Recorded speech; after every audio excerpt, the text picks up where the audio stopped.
So in this video, I'll go over the alarms. We assume that you watched the video about the overview of the system and how to use the user interface. So first of all, I will power the system with the two switches. You heard the beeping noise. That was the buzzer test noise. So if you don't hear it, that means there's a problem with the buzzer. The buzzer is used a lot in our emergency response about the different disconnected sensor or when something doesn't behave as expected. The result is going to be the buzzer ringing. So we really have to make sure the buzzer is working properly.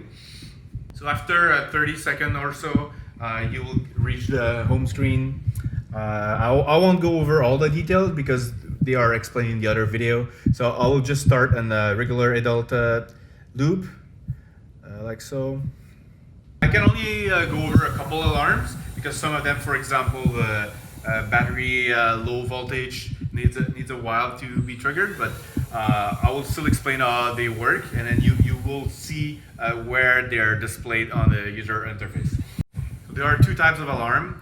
The critical alarms going to be displayed on top in red, and then the warning also going to be displayed in red, but the system won't stop.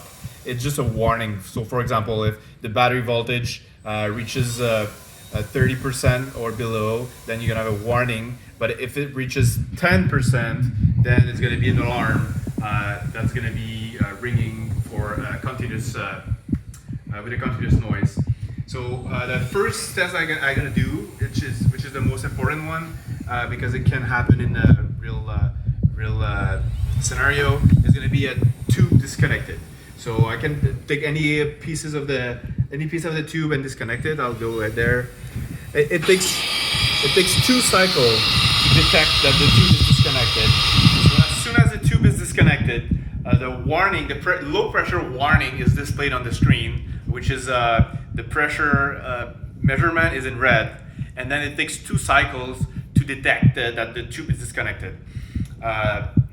So as soon as the 2 cycles are done, the buzzer is gonna ring, and then the red ribbon is gonna be displayed on top of the UI. The pressure is already detected to be too low, and then you have disconnected tube alarm after 2 cycles.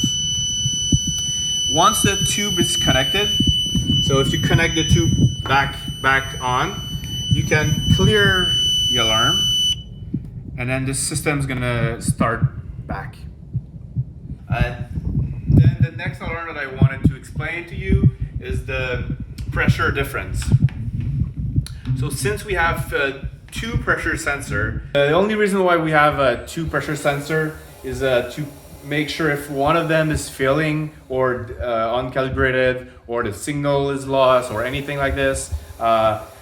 This is measured by the second one, and then this alarm going to be triggered. So they're both at the Y piece, and then they're both used in our control loop. So as soon as one of them is disconnected or is not the same pressure as the other, the alarm gonna be activated. So that one is automatically activated. It doesn't take 2 cycles. That one is automatic. You can plug it back in and then click on clear alarm. And then after the warm-up period, the alarm gonna be the system's gonna be back on. There are other alarms. So there's a high pressure alarm, and then a low pressure alarm. You saw the low pressure warning on the screen. The high pressure is a critical alarm because you don't want to damage the lung. So as soon as the pressure go above the set high pressure, so by default it's set at 40 centimeter H2O, but it could be lower in certain cases.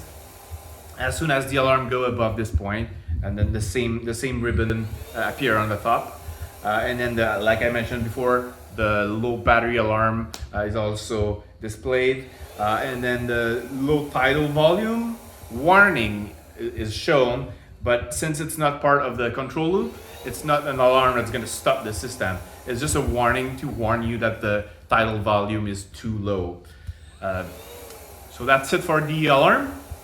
Please keep watching our other videos.